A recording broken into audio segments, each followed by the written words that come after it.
What's up, guys? Super Cliff here, and thanks for tuning in on today's brand new episode. Alright, so Donny Cates, basically Marvel's golden boy. He is fantastic, and let me tell you how. Because this series, Cosmic Ghost Rider, Death of the Inhumans, his Thanos run, it's all dope, including his projects that are soon to come in August. It's, oh god, this guy, man, I am fanboying right now. Back to the point. So, Donny Cates, you can definitely tell he's a comic book writer and a comic book reader. Let me show you. He takes what he does with Jason Aaron's God of Thunder storyline, along with Bendis's symbiote invasion, to his full advantage. Because usually writers will just retcon concepts. Here, Cates embraces these ideas and expands upon them, adding a lot more to the Venom mythos, which is really cool. One can say a comic book reader's wet dream. Yeah, so let's cut this foreplay and dive into Venom. So our story begins with a nightmare. It's a Venom book, why not? And here in this dream sequence, we're getting a somewhat flashback or a scenario where we see a lot of older Norse mythology warriors holding back the gates from invading symbiotes. Suddenly, Eddie Brock wakes up along with his symbiote, and Eddie notices that the symbiote is extremely freaked out due to the nightmare. Eddie asks his friend on why it's freaking out, and the symbiote explains, dude, like, it's not my fault. That dream I was having, yeah, that's not mine. That's somebody else's. Ooh, spooky. And as the two are conversing, a call comes in on one of the police radios that Eddie more than likely stole, basically to keep informed of the innocents walking about on the late night city streets of New York City, because, you know, bad stuff happens all the time. And what the report claims to say is that the newest person to don the outfit of the Jack-o'-lantern is at large. You may be asking, who's Jack-o'-lantern? What? Don't worry about it. He's basically a plot point just so that Venom can suit up and get to where the plot begins. And now let me show you some Donny Cates magic, because he's also aware of how much Jack-o'-lantern is a joke to comic book readers, because nobody likes him. Especially when one of the supervillains that Jack-o'-lantern's with is saying, you must be the dumbest one to put on that costume yet.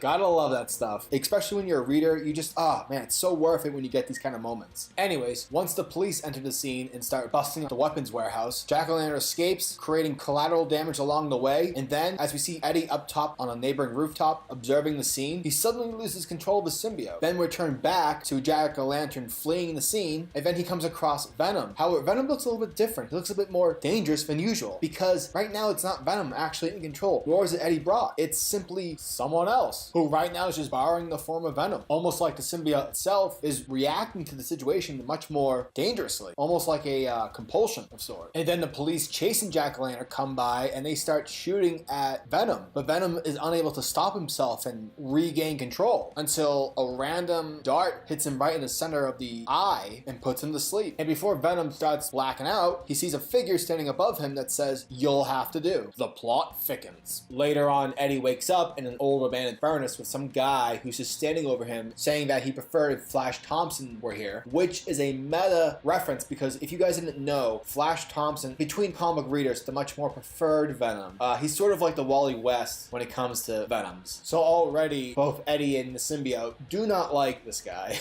And where it seems that the captor just gives off a look that he's out of options, he then decides to ask Eddie Brock on what Project Rebirth is. Sidetrack, just in case you guys forgot, or, you know, or just curious, Project Rebirth was the military program initiative which was responsible in making Captain America. And it's here where Eddie tells his captor that a few years back, they picked the program back up, but instead of using super soldier serum, they're using symbiotes. Eddie goes on to say that the only success they've had is that they've successfully bonded Eddie's symbiote with Flash Thompson, you know, creating Agent Venom. But it's here where Eddie's captor corrects him and states that it's the latest success they've had, which we get the feeling like, what? And so the captor reveals himself to be named Rex Strickland, who was part of a Black Ops symbiote squad, which the government funded. And they were the first human beings to be experimented on with symbiotes in order to become basically a squad of Agent Venoms. But eventually Rex wanted to leave the program, live a life happily ever after. However, his comrades weren't so lucky, because they were eventually 100% bonded with their symbiotes, and now they are fully stuck within the organization, still doing their dirty work. And so Rex feels bad and wants to rescue his comrades. But then Eddie starts to question the entirety of this guy's story because in Marvel Comics, the first symbiote to be introduced was the one that Peter Parker found during Secret Wars out in space. So then Eddie asks the obvious question, how did you guys find these symbiotes? And because this series needs an issue number 2,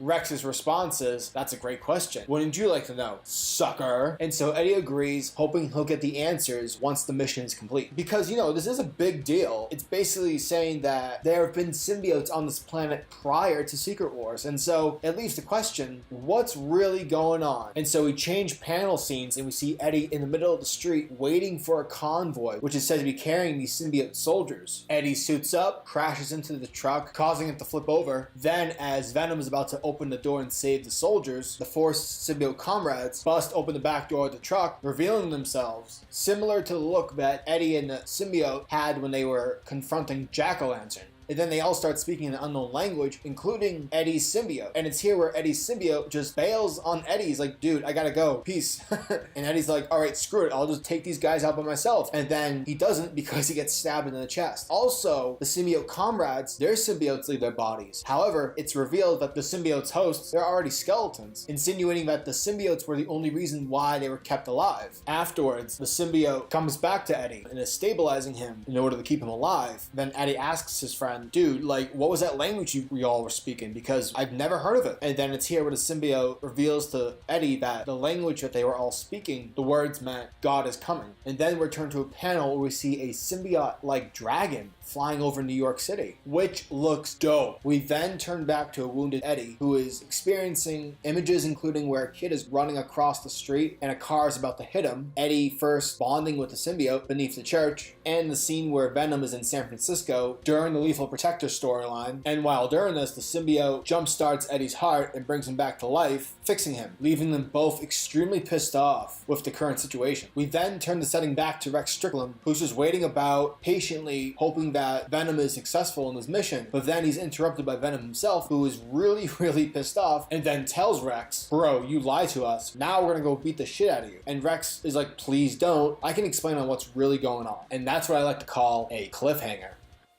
And that wraps up today's video. If you guys like my content, please hit that subscribe button, as well as hit the bell symbol, so that the world of comics is never missed out. Peace, guys.